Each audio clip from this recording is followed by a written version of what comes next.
Malik Willis and the Green Bay Packers defense come up big, and the Packers go on to defeat the Tennessee Titans 30-14. I'm Gil Martin, and welcome to episode 8 of the Daily Packers Post as we break down some key takeaways from this victory over the Tennessee Titans. First takeaway to me is simple. Malik Willis stepped up his game, and it was clear to me that both Willis was more confident in his ability to play this game and be comfortable in the offense, and that Matt LaFleur was more comfortable giving the football to Willis and allowing him to make plays that a week ago maybe he wasn't. You saw early on that Malik Willis was completing longer passes, 3 passes of 30 yards or more in the first half alone. And he had a 30-yard pass to Christian Watson, a 37-yarder to Watson, a 30-yarder to Reed, a 30-yarder to Emmanuel Wilson. And while not all of these throws were way downfield, clearly opening up the passing game a little bit more and throwing the ball downfield was not something that was scaring Matt LaFleur in this game. And to his credit, Malik Willis, efficient as anything, 13 of 19 for 202 yards and a touchdown, no interceptions again for the second straight game. And you just got to love the fact that he had a quarterback rating of 120.9. He throws for a touchdown, he runs for a touchdown, and also led the Packers with 73 running yards on just 6 carries, including a 29-yard dash. So overall, the Packers offense doing just enough. And another thing we liked about the offense, the way Matt LaFleur changed up his play calls. You knew that the in between the tackles running that Josh Jacobs did so well against the Colts a week ago wasn't going to work against the Titans. Tennessee's defense, especially up the middle, much, much tougher to run on than the Indianapolis Colts. But what does LaFleur do? After trying to run a little bit in between the tackles early, you run with Malik Willis. You run outside with Emmanuel Wilson. You use Jaden Reed on 2 jet sweeps or end arounds and gain 19 yards, including a 15-yard gain. You do what you need to do to keep the ground game going, and the Packers end up with 188 rushing yards and averaging 5.1 yards per attempt. That was spectacular. But the real story, to me, the bigger story, remains the defense. The Packers defense stepping up. And it wasn't that they absolutely shut down the Titans, but boy, the pass rush getting the job done. 8 sacks for 56 yards in losses. That was fantastic. Another sack, by the way, called back because of penalties. 2 sacks for Devontae Wyatt. He continues to look really good. 2 sacks for Preston Smith. 1.5 sacks for Kingsley Enagbare, who not only had the sack, but forced a fumble on one of those 2.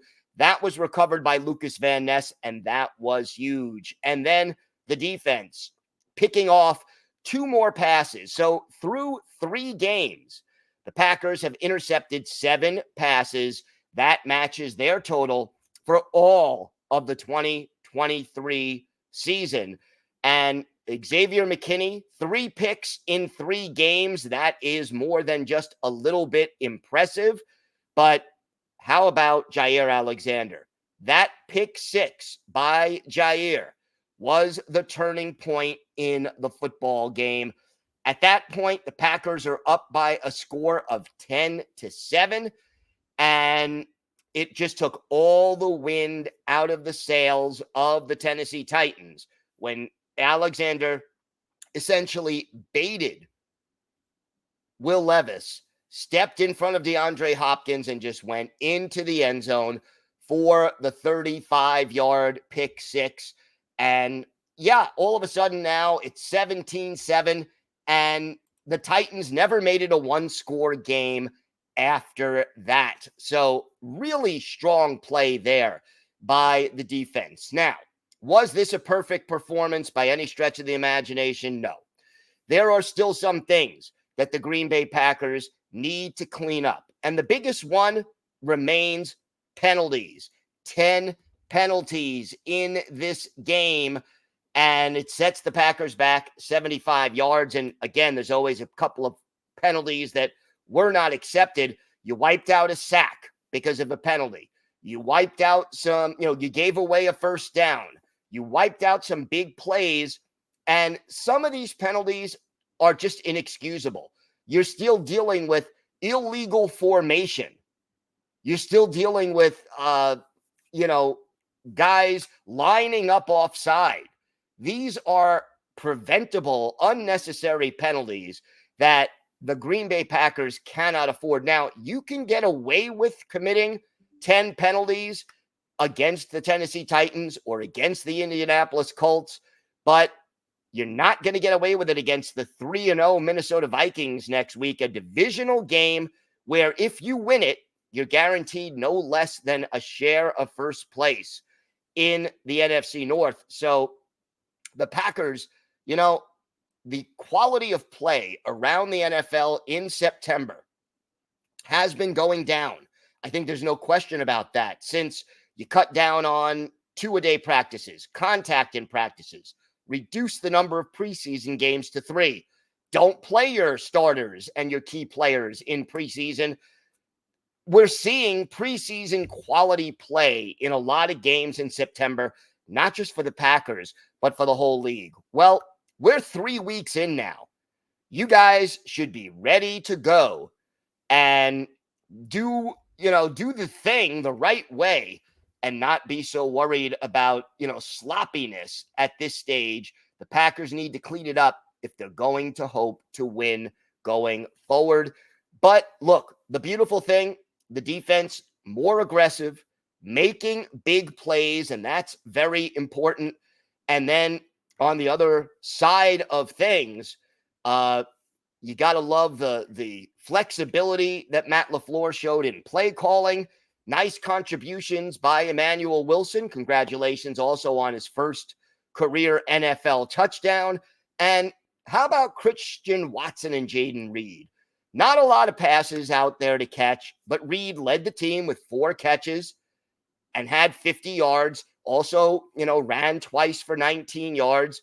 And then Watson, he only had 2 catches, 1 for 30, 1 for 37 yards. They were clutch catches.